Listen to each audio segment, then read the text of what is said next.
Hey guys, it's Tim, and this is Pro Wrestling Unlimited, as we are here to talk about tonight's Monday Night Raw, a very special edition of Raw XXX. Yup, tonight was the 30th anniversary of Monday Night Raw. It was a pretty good show, but some stuff early went long, and some other things had to get cut. We'll talk about all of that as we get to it. I got to sneeze. Maybe I don't. I felt it coming on and then it stopped. But as far as Raw does go, I thought Raw was a really good show tonight as far as the special episode of Raw does go. We had SmackDown people on the show. We had legends, a whole bunch of different things. And also, doing different things, we're live right now on both YouTube and Twitch at the same time. Yep, we're doing it. We're live on Twitch. We're live on YouTube. What's going on? How are you beautiful people doing? Love to see you all in the chat on YouTube. Love to see you all in the chat on Twitch. It's good to see. We'll see how this goes. If it goes well, we'll keep doing it. If it doesn't really go well and the views don't really go up that much as far as doing them later on YouTube compared to streaming them live on YouTube, well, then maybe we'll just go back to Twitch if someone has a problem with it, because no one at Twitch that I reached out to said no, but no one gave me a firm yes, so hopefully I don't get in trouble. But with that, I want to say thank you if you are watching live or listening later. Whether you're watching live, twitch.tv/PW Unlimited or youtube.com/Pro Wrestling Unlimited. If you are watching live on Twitch, you can help us out a couple of different ways. You can help us out by hitting that donate button down below or by donating Twitch bits in the live chat. Also, remember, you can help us out by subscribing to the channel one of two different ways. You can either subscribe with a tiered subscription, or you can subscribe with Amazon Prime, because remember, if you have Amazon Prime, then you have Prime Gaming. Prime Gaming gives you a lot of cool things like free games, free stuff for games, and they always give you one free subscription to any Twitch channel you want to subscribe to throughout the month, and I'd greatly appreciate it if you did right here, Pro Wrestling Unlimited. Also, remember, if you're watching over on YouTube, you can help us out over there by becoming a channel member. As a channel member, you get early access to news, early access podcast episodes, early access to non-news videos, and so much more, just like all of our graphics packages that we do going forward. This week, we're going to give you our 2023 AEW Dynamite graphics packages, and next week, you're going to get access to our Royal Rumble 2023 graphics packages, and you get that whether you're a subscriber on YouTube as a member or patreon.com/PW Unlimited. And finally, head over to the Epic Game Store. Head over to the Epic Game Store and buy something. Whether you're buying a new game, whether you're buying an old game, whether you're claiming a free game or getting bucks. Also, never mind, YouTube was messing up for me for a second. I apologize for the stop there, but head over to Epic Game Store and use this code right here. Use code PW Unlimited at checkout, and you will be supporting us at no extra cost. Again, whether you're buying a game, whether you're claiming the free games, or whether you're on your PlayStation, your Xbox, your Nintendo Switch, or your mobile device playing Fortnite, you can use the code PWU Unlimited at checkout, and you will be supporting us right there directly. And it doesn't cost you anything but like 20-30 seconds to put the code in. Looking at the chat here really fast. Oh, gotcha. Never mind. So yeah, Monday Night Raw, very special episode of Monday Night Raw, and the show itself actually kicked off with Hulk Hogan and Jimmy Hart. Excuse me. Hogan came out and spoke on the success of Monday Night Raw, glossing over the part where he really didn't compete much on Monday Night Raw, and did his catchphrase, "What you gonna do, brother?" Hogan's mic, for some reason, kept cutting in and out, and you see a stagehand run from the back entrance out to him, and Hogan's trying to talk, and eventually, like, "We need to switch your mic," and Corey's like, "Can somebody give the Hulkster a different mic?" And he finished his promo, and there was a pop because he mentioned the Philadelphia Eagles. So yeah, Hogan opens the show with Jimmy Hart. We don't see him anymore. And then we got a long Raw video, same one we saw on SmackDown last week, as like a history video of Raw. It included big moments from guys who are actually not in the company as well, just like we saw back on Friday, Jericho and Danielson.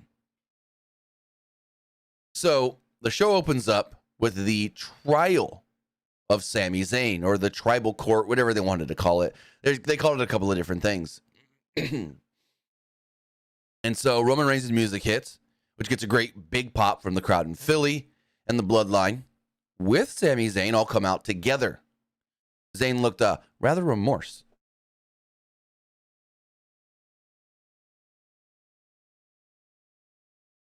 Paul Heyman finally admits that he hates Sami Zayn. Crowd's chanting, EC dub, because Roman's like, wise man, set it up, or whatever, something like that. And the crowd's chanting EC dub, and he's like, so the crowd's chanting 3 letters, ECW.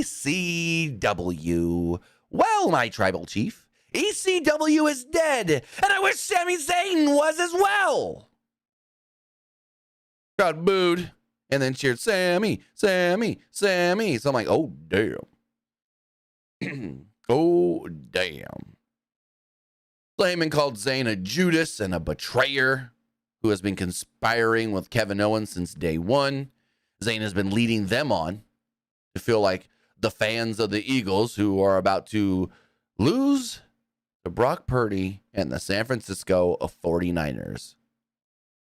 And he even said, Brock Purdy, like he does Brock Lesnar, which he did a video for the 49ers last week where he introduced Brock Purdy like that. He's like, Brock Purdy. Heyman then said, now to show my proof on why I think Sami Zayn should not be in the bloodline. And he presented clips as evidence from August 12th when Zayn bailed after the Usos got attacked by Drew McIntyre. August 29th when Zayn didn't help Jay during a match against Owens, but which saw Owens win. November 26th when Zayn celebrated on top of the cage of War Games while everybody else in the bloodline was trying to leave together. And December 23rd when Zayn accidentally hit Reigns in the shoulder.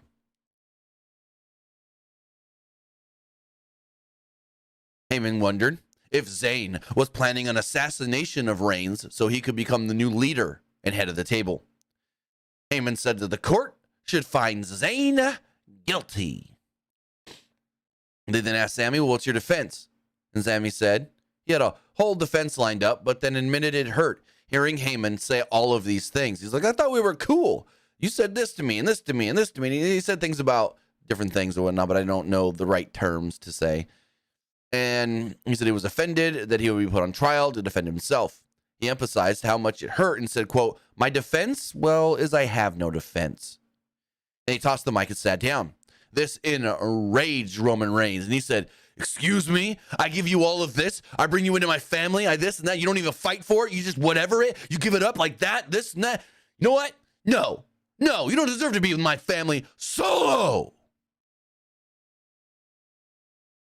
And so Sikoa goes over to Sami Zayn like he's going to hit him with a Samoan spike. And all of a sudden, out of nowhere, Jay walks up and goes, hey, you don't need to be doing this. Put together my own clips to prove Sami Zayn's innocent. Let's see him. Go back to August of Zayn helping the bloodline and sacrificing himself many, many times.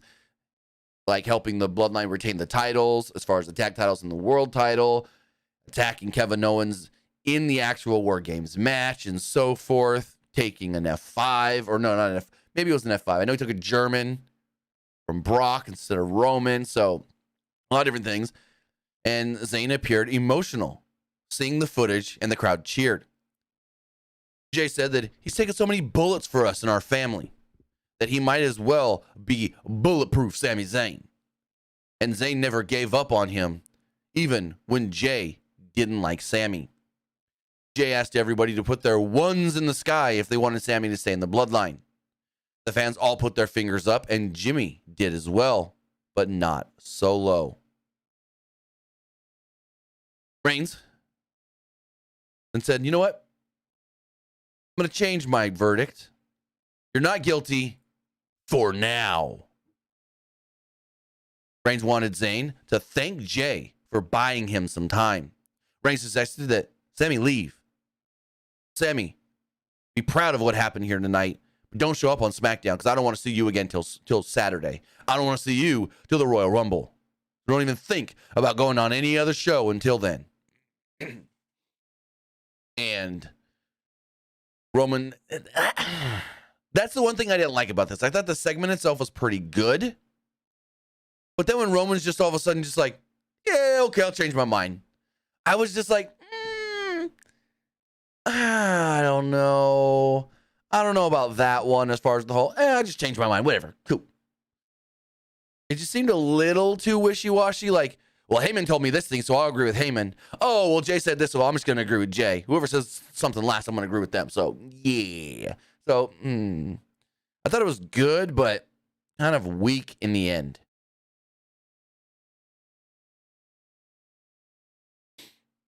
But this would lead to a tag team title match. Before everything wrapped up, though, Sammy hugged Jimmy and Jay as the others left the ring and went to the back. Solo, Heyman, and Roman.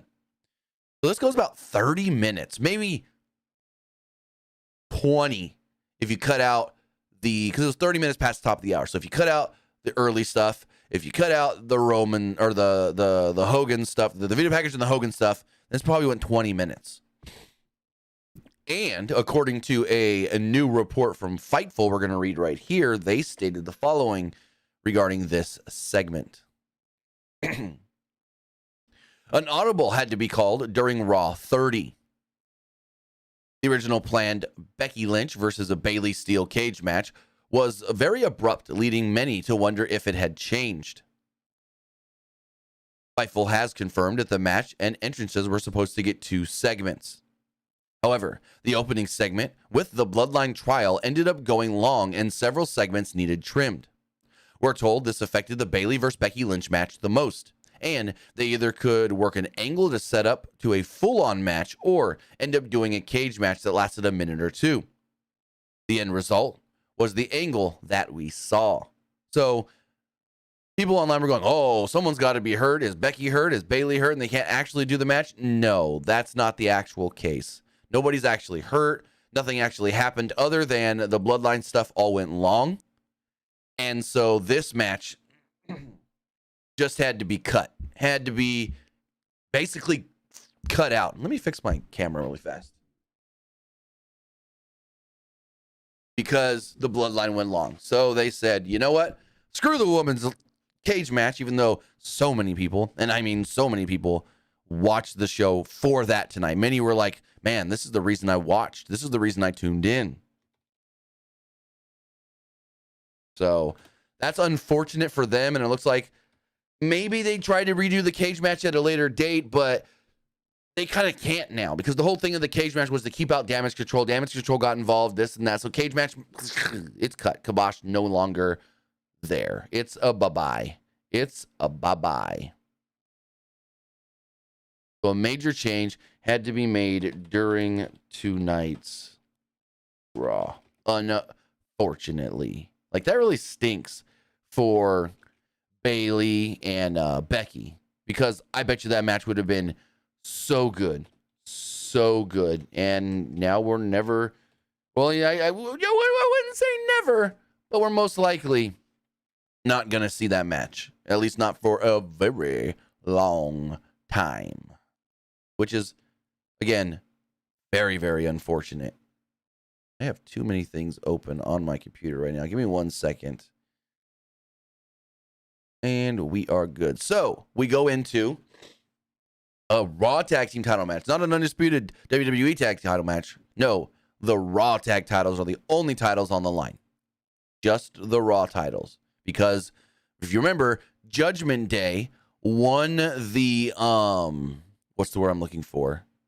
Won the gauntlet match a few weeks ago for the right to face off for these titles. Magma says, I watched Raw regardless of that match. Okay, well, you're somebody that watches every week.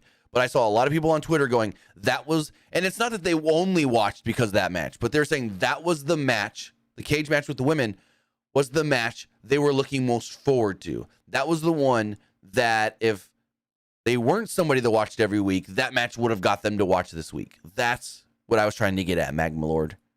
Not saying that everybody only watched for that, but that was the match that so many people were, what's the word I'm looking for? Most anticipating.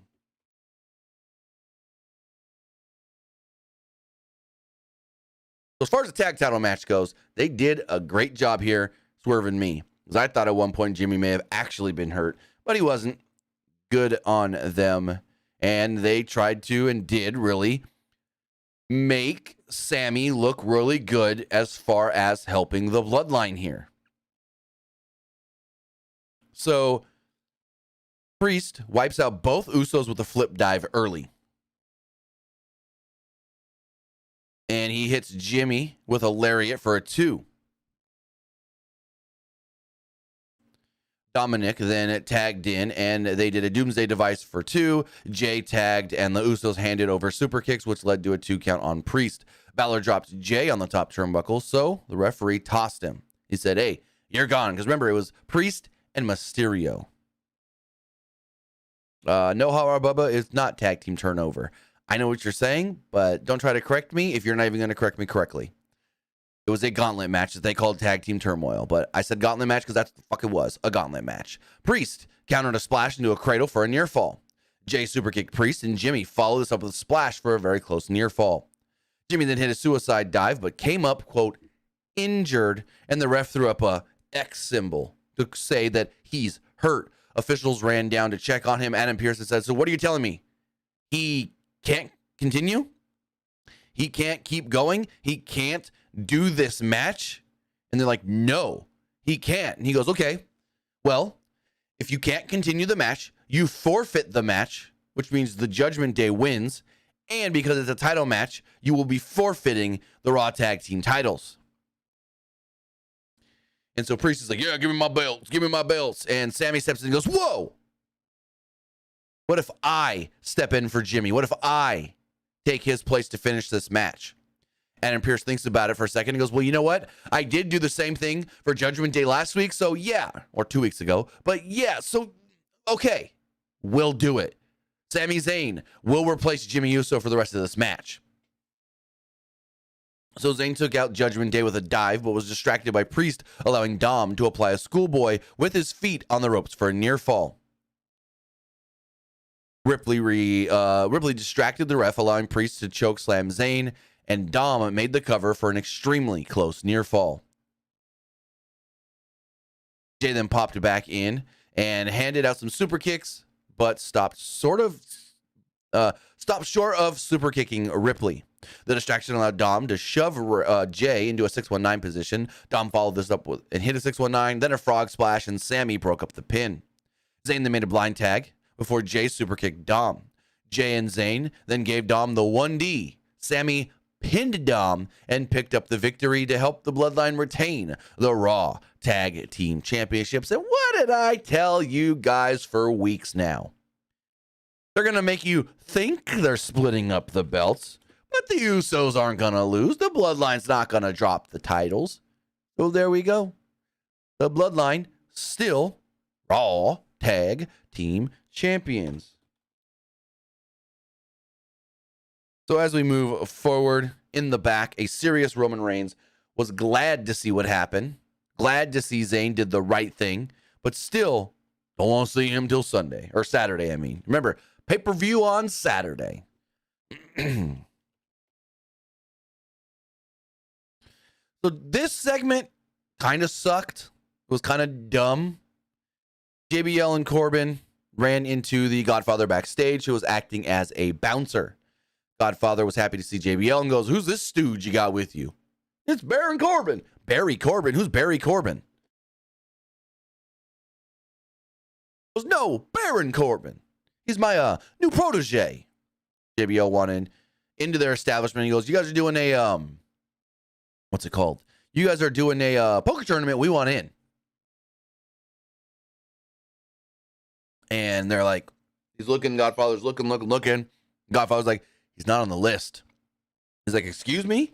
He's like, yeah, there's no Barry or Baron on this list. And so he's like, well, let me talk to the owner of this establishment. And camera cuts over, knock on the door. It says APA protection. And out comes Ron Simmons. And I go, hold hold up. Aren't you guys co-owners in the APA? So if this is the APA thing, shouldn't JBL just be able to go, well, it's APA. I own half of APA. Just let him in. Or are we to think maybe he sold his half, his 50% to Ron? Did he sell his 50% to Ron? I don't know, but Ron Simmons, Farouk did come out. So Farouk comes out and goes, hey, John. And they hug and everything. He goes, who's this stooge you got with you? He goes, no, this is my new protege, Baron Corbin. And we need to get him in on the list. We need to get him into the tournament. And he's like, well, is he on the list? And Godfather's like, nope, he's not on the list. He's like, well, he's not on the list. He can't come in. He's like, come on. We go back. Let him in. Just put him on the list. And Baron pulls out these wads of cash, hands one to Godfather, one to Farouk, Ron Simmons. And they're like, wait, what's the name again? Baron? Corbin? Oh, there it is. It's right there. Look, Godfather, you didn't see it. It's right there. Godfather. Oh, yeah, hey, it's right here. Baron Corbin. I just must have missed it. Both of you brothers can go right in. You guys can go in right now. And so, yeah, that was kind of a nothing happening, crappy 5-minute segment that we didn't need. And when other things go long, you could have just kaboshed that one or made it a lot shorter. Well, maybe they couldn't have made it shorter because they probably filmed it earlier in the day.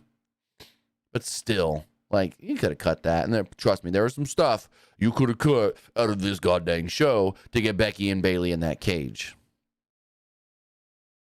As we move forward, they showed us some pictures throughout the years of Monday Night Raw. They did this a couple of times throughout the show. And then we got LA Knight. So LA Knight makes his way out to the ring and called Bray Wyatt a grown man incel who plays with puppets.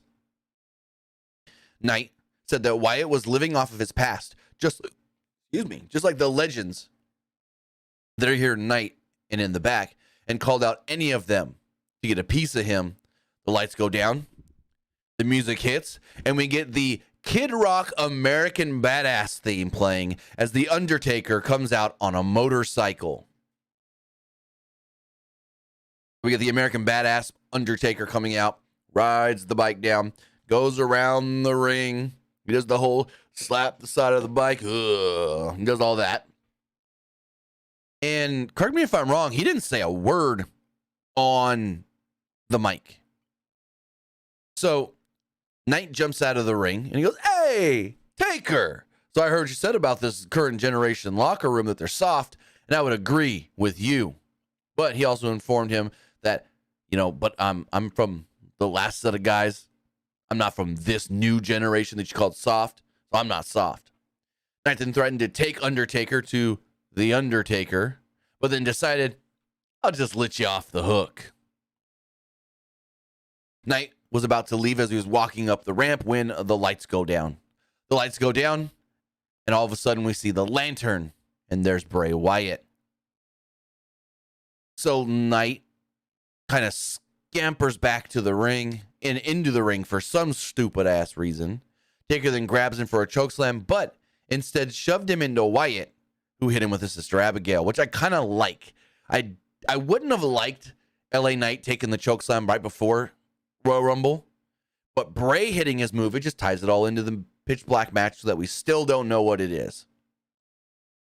And so Taker and Wyatt then face off, and the crowd chants, holy shit. Now remember, WrestleMania 31. Taker then whispers something in Bray Wyatt's ears before walking away. Let me turn my fan on. It's getting a little warm in my room.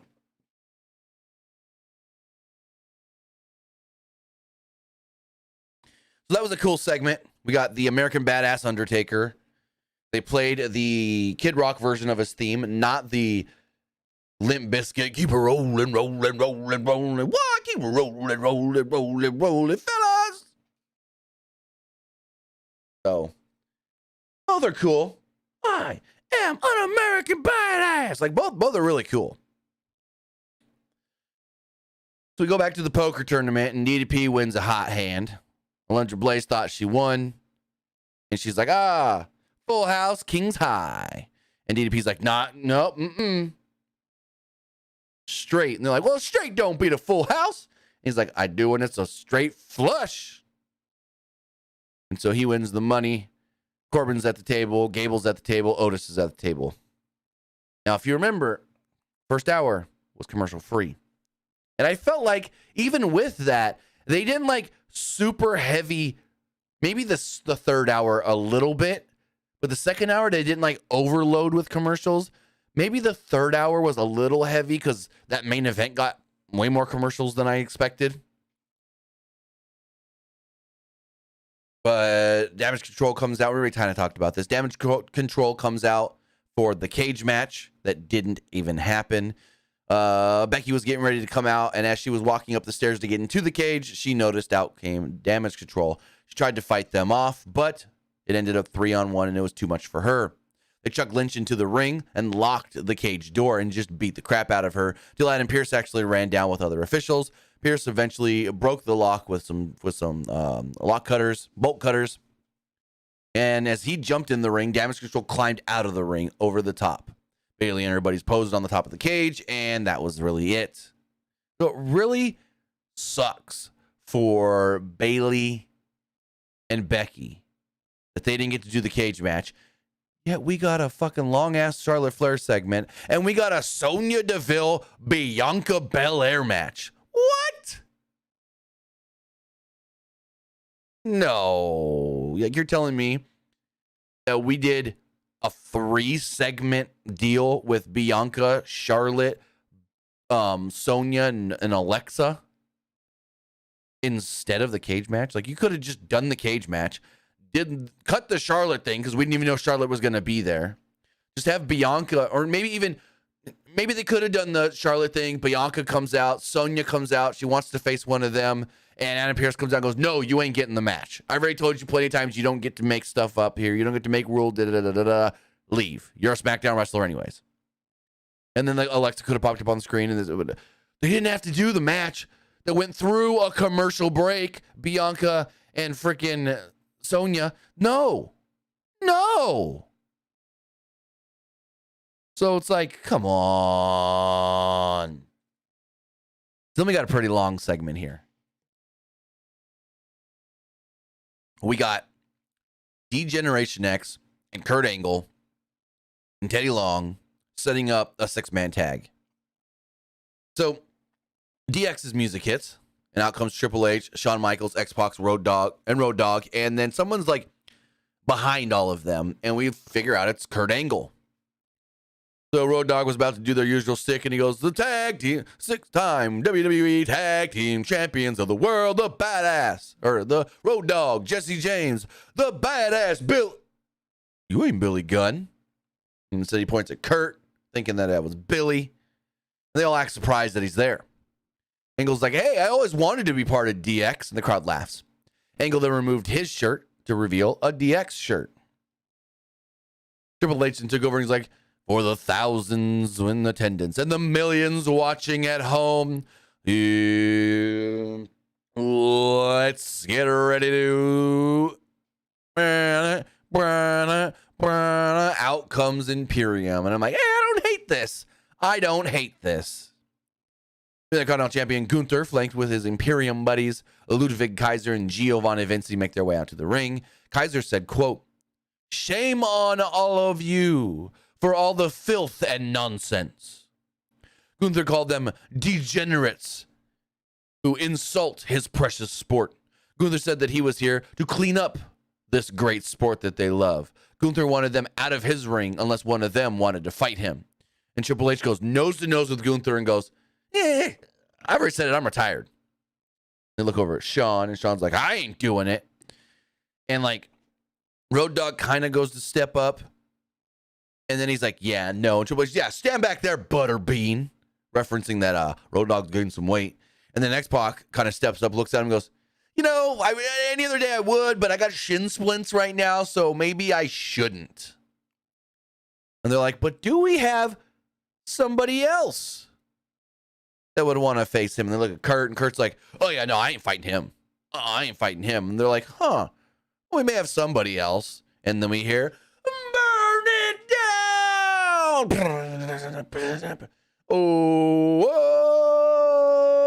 Oh, out comes Seth Rollins. Seth comes out there, and he's like, yeah, I'll fight him. I'll do it. And they're like, yeah, but it's one of you and three of them. So you may need some backup. And as he says the line, backup. Like nobody can. Out come the Street Profits. The Street Profits make their way into the ring, and they're like, well, there's three of you now and three of you now. But we need to make this official. And they all look at Triple H. And they're like, he's like, why are you looking at me? Why does everybody always come to me for answers? This booking stuff ain't that easy. And so he's like, but I got somebody who can make this official. And out comes Teddy Long. It's all about the Mag Militant. Yeah, come on and get it on. Teddy Long makes his way out to the ring. And he's like, well, I'm here to say that we are going to have ourselves a 6-man tag team match, player.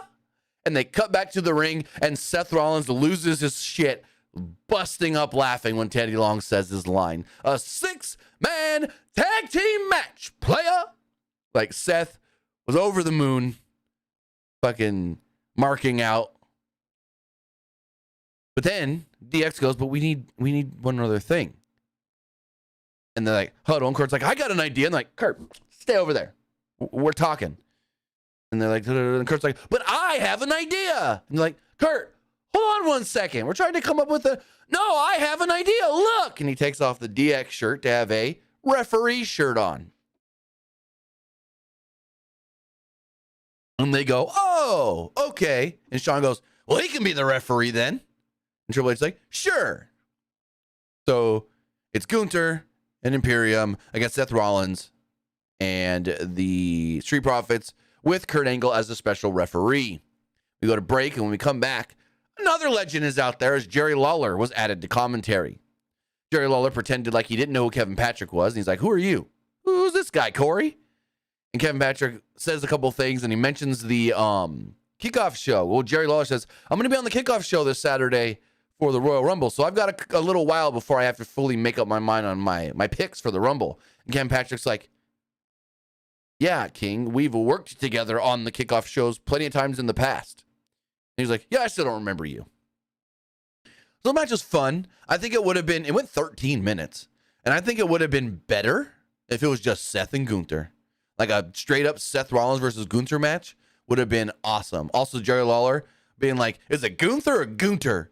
All right, Gunther in the ring with Rollins now. Did I say that right, Graves? I thought that was kind of funny. But Montez Ford made a hot tag early after running a little wild. And he chopped the hell out of Vincey. Ford and Angelo Dawkins then put Vincey and Kaiser in ankle locks. And Kurt Angle kind of just watched like giddy. And they're like, oh, the referee's being a little biased here, isn't he? So Gunther booted them and got in Angle's face. So Angle shoved him. Dawkins and Ford then hit dives, but Gunther cut off Rollins before he could do the same and hit a powerbomb for a 2. Rollins then came back with some strikes and an Angle slam. Kurt Angle kind of jumped for joy to see the Angle slam. Rollins then worked together with the Street Profits, who gave Kaiser a big double-team blockbuster. Rollins then gave Gunther a pedigree. Dawkins then gave Vincey a spine buster. Ford hit a big old frog splash, and Rollins hit the curb stomp to pick up the victory. So there we go. The baby faces, of course, pick up the win. I thought it was fun, and the baby faces celebrated with Kurt after the match. We go back to the poker room, the poker tournament, and Corbin won a huge butt ton of money from Ted DiBiase, and apparently like 4 acres as well. All of a sudden, IRS of all people would walk up and go, "Don't forget to pay your taxes," and he pops his briefcase up on the table, and he opens it up, and he starts throwing money in it, and Corbin and JBR are like, "You're taking all of our money? You need all of it? Like, all of it?" And he's like, "Well, you can keep this." And he hands them a $100 bill, and they're like, "What are we going to do with a $100 bill?" And Ron Simmons walks up, looks at what's going on, and I hear JBL kind of mumble, "Don't say it, don't say it." And he looks around. Damn. Everybody in the room, like when Ron Simmons walked up, everybody froze in that room in the background, and they all just look at him. And he says the damn, they laugh and just go back to their business like nothing even happened. She's got the Kellys in the back. And she walks over and she goes, I'd like to get a word with Bobby Lashley before his big main event title match tonight. Bobby, what led to tonight's match being a no disqualification match between you and Austin Theory?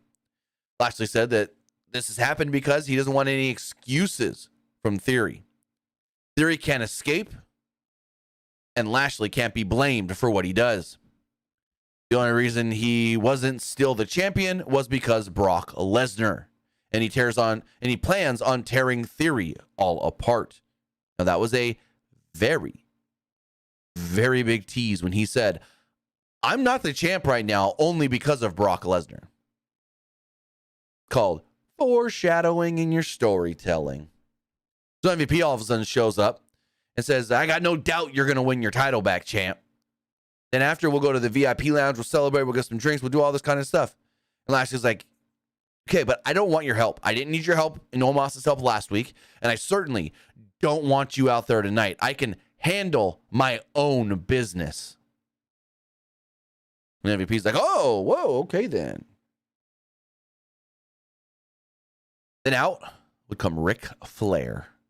Ric Flair said that WWE gave him so much, including allowing him to see his daughter exceed all of her accomplishments. Rick then introduced the greatest women's wrestler of all time, Charlotte Flair.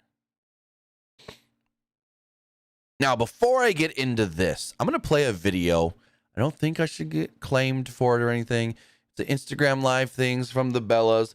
The Bellas were originally scheduled for tonight's Raw, but apparently something happened and they didn't end up on the show, and they were in their, I guess, dressing room during Raw, or not dressing room, but hotel room during Raw, and they got pretty freaking salty. We're going to put this up on the screen really fast. This is from Nikki Bella's Instagram during Raw.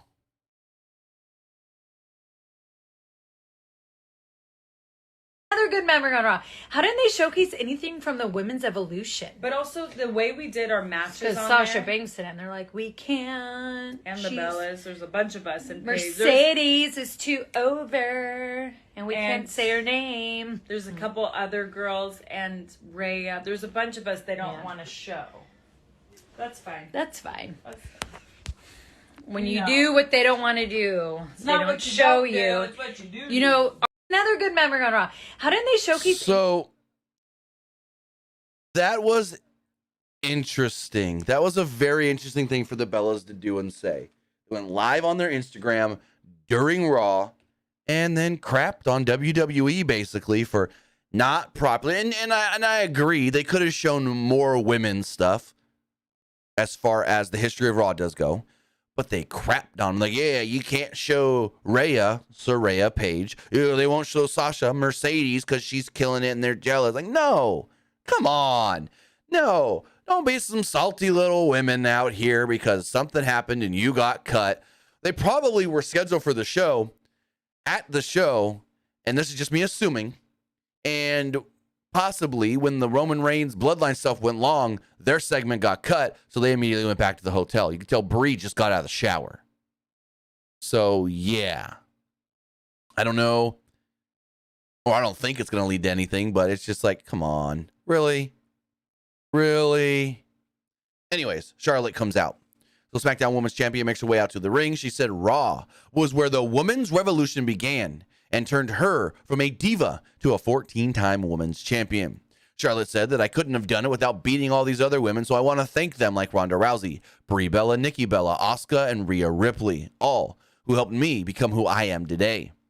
So she kind of tried to be a babyface, but was a heel in that same kind of regard, going, so all these other women suck compared to me, but thank you for letting me beat you. Out would come Bianca Belair. Bianca said that Raw was her home and she goes here now. And she did everything she could to make it the greatest show on television. And that, well, Charlotte, thanks for everything you've done, champ, but we don't need you right now. Out would then come Sonya Deville, and this just started dragging on. And oh my God, this was no good. She then asked Charlotte if it was necessary to fly daddy all the way out here just to introduce her on a show that people don't even want to see her on. And Charlotte's like, yeah, it was. It was all well worth it. Like you see her mouthing that. And she also wondered if Belair actually thought people watched her and watched Raw for her. So he said, where's my credit? I was the Raw general manager for over a year and no one thanked me for anything I did. So I was like, I've had enough of her. I'm not going to do anything tonight or anything, but Champ, hey Champ, feel free to take out Sonya if you want. Belair's like, yeah, I can help you out, Champ. I can help you, Champ. And they set up Bianca Belair versus Sonya Deville. Why did this need to happen? Over the cage match. Like, if things got cut, I only fathom to think how long this could have gone if it had any, like, if this was one of the segments that also got stuff cut, not just the cage match, but other things as well, and this went way longer than it should have, and it possibly could have gone longer. Like, what the frick? Horrible. Horrible. Match went 8.5 minutes and wasn't even that good. It went through a break, for God's sakes. For heaven's sakes, whatever you say. Excuse me, I got the hiccups all of a sudden. Oh, fuck me. I think they're gone. There's like 3 hiccups. Cool. All right, so. As far as the matches go, the crowd was silent, dead, nada. From the moment Sonya walked out throughout the entire frickin' match. And again, it went 8.5 minutes and there's nothing.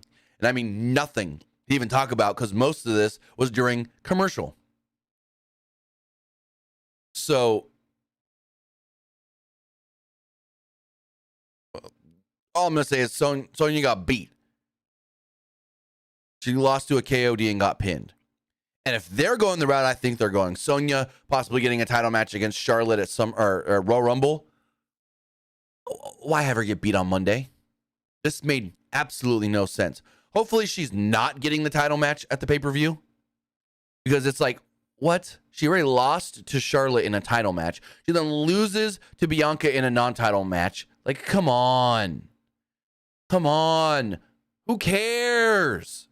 Nobody cares about Sonya as far as this whole Charlotte Flair feud goes. Sonya Deville is a good on-screen character. I will say that for sure. When she was the GM, she was great. But this stuff they're doing with her in Charlotte, piss poor at best. So after the match, Belair said that she would beat Alexa Bliss at the Rumble. Her Velcro on her belt got stuck to her hair at one point. And she said she didn't care if Bliss brought Uncle Howdy, Bray Wyatt, the Funhouse Playhouse, or any of the other creepy stuff with her. Bliss then appears on the screen. Bliss warned Belair that she was the only thing Belair needs to worry about. Bliss said that she would leave Belair with her eyes at least so she could see and watch her walk out as the champion. But she said, I'm going to beat your ass, but I'm going to leave you to where you can still see. Cool.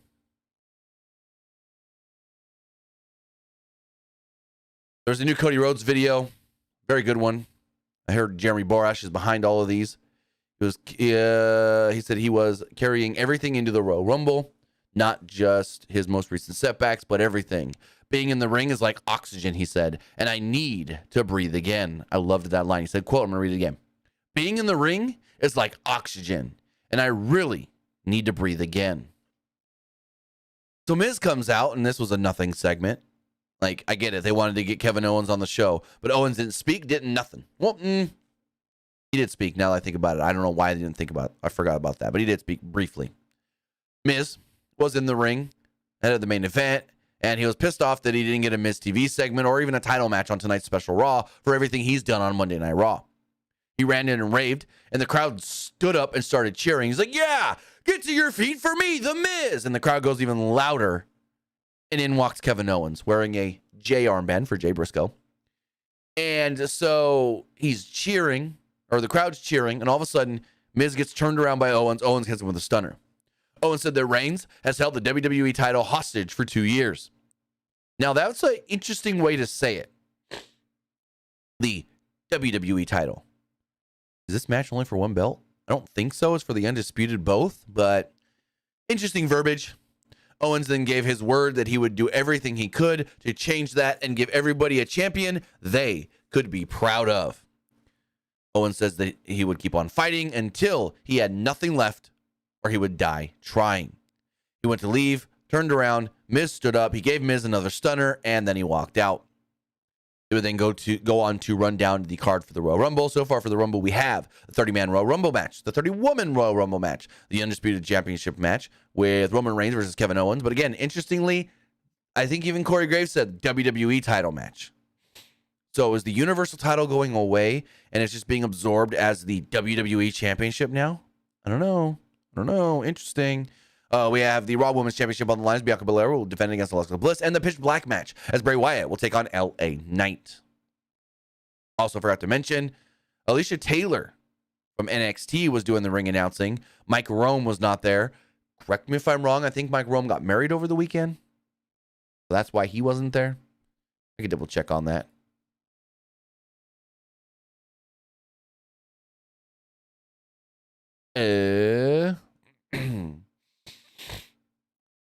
Let's see. Let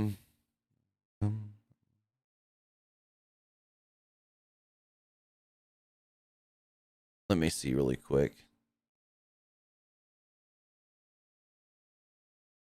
Yeah, I'm not sure. I know Alexa Bliss and Nia Jax were at a wedding over the weekend. I believe it was referenced to be his wedding, but I'm not 100% sure. But I think so.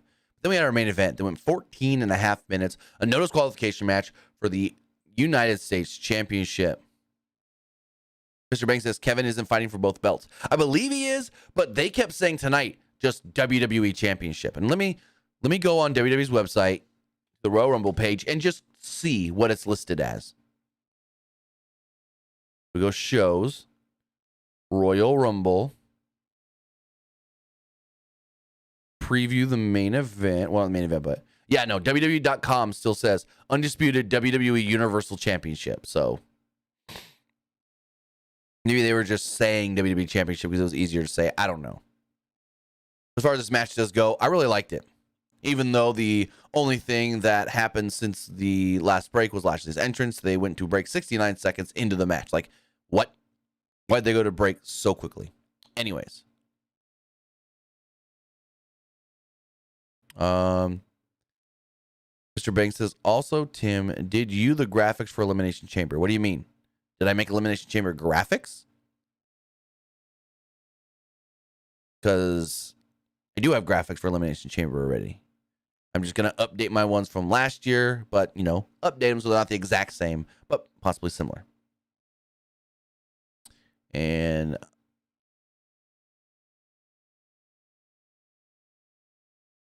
I was gonna never mind. All right, so the match. Lashley was in control early before that 60-second or that break that went like 60-something seconds after they went live. Oh, he said, "Did you see the graphic WWE posted?" Oh, on where? Twitter? If it was on Twitter, no. Or on social media, no. I can look it up after we talk about the rest of Raw, though. So, as we move forward, they come back from a break, and the crowd was quiet and only barely cheered when Theory grabbed a table. Lashley drove Theory into a steel chair that was wedged between the ropes, which sounded great. Theory regained the edge by spraying Lashley in the face with a fire extinguisher ahead of another commercial break, which left about 6 minutes left on the show when they came back. No, well, there were 6 minutes when they went to break, 2 minutes when they came back. So they came back with about 2 minutes or so left. And like I said, this last hour, 45 minutes, they bucked up a bunch of commercials in there. And so Lashley gave Theory a superplex. Lashley then hit a modified Dominator, but Theory gave him a low blow as he set up for the Hurt Lock. Lashley then slammed him through a table, and both men were down. And then we hear it. Out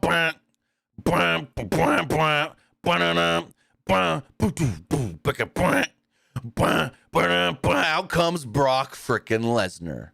Brock makes his way out to the ring, and he gives Bobby Lashley an F5. He then grabs Austin Theory and gives him an F5 on top of Bobby Lashley. Referee kind of looks like, what do I do? Well, I guess I count 1, 2, 3. Theory retains the United States Championship. Brock screws Bobby. The crowd, dead silent. They popped when Brock came out, but then at the end, didn't know what to think and were just dead, unfortunately. But yeah, that, ladies and gentlemen, was Monday Night Raw.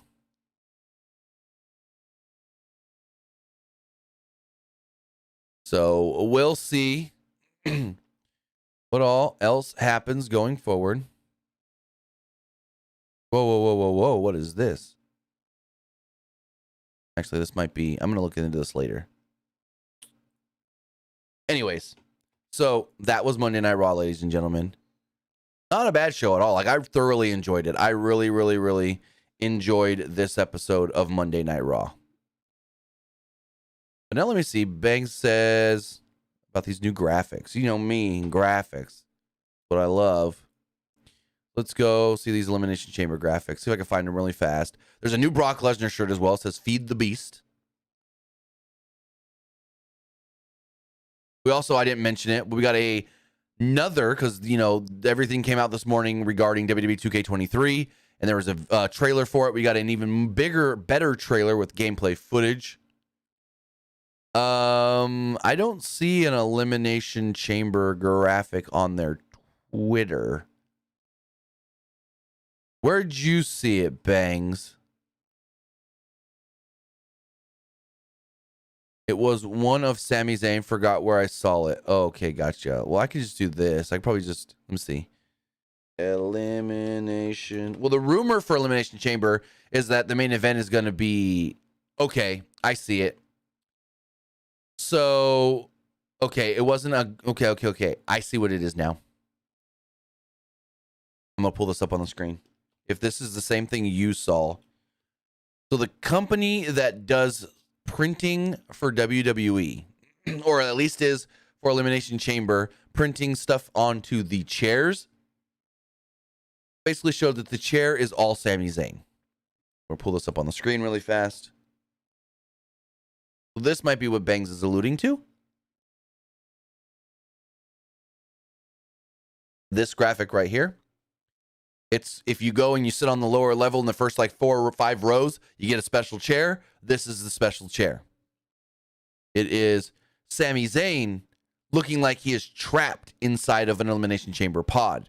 So now that's interesting. Is he in the Elimination Chamber match, or is he rumored still to face Roman? That's interesting. That is very interesting. Because now the question again is he going to be in the chamber, or is he facing Roman? But with joining me here, we're not done. That's all we got for Raw. Now we got to do a couple other things, like check the polls. Also, forgot to mention, if you want to get your comment, question, or concern read on the air for sure, make sure to put in a super chat donation on YouTube. We're back on YouTube. Remember, super chats do greatly help the channel, and it makes sure that your comment, question, or concern does get read on the air. But as far as the polls do go, check those really fast. We are going to refresh all these polls. As far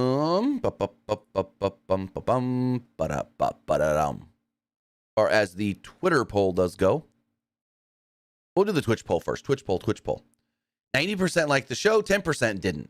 As far as the Twitter poll does go, 69% liked the show, 21% thought it was just all right, and 9% didn't like Raw. And finally, the YouTube poll. As far as the YouTube community poll does go, let's give that one last refresh. 79% liked the show, 15% thought it was just all right, and 6% didn't like Raw. With that, guys, that's everything that went down tonight on Monday Night Raw. I do want to say thank you for joining us here, whether you're watching live, twitch.tv/PWU Unlimited, or youtube.com/Pro Wrestling Unlimited, or watching later, YouTube, or listening later. Maybe you're watching later on YouTube, or you're listening later on podcast services all around the globe like Stitcher, Spotify, Google Pod, Apple Pod, Anchor, iHeartRadio, and so much more. So with that, guys, we'll be back live Wednesday for AEW Dynamite. Then we got Friday with the wrestling wrap-up and SmackDown. And then Saturday, we've got the Royal Rumble. So with that, guys, have a great rest of your night. Have a great rest of your week. And we'll see you next time. Have a good one, guys.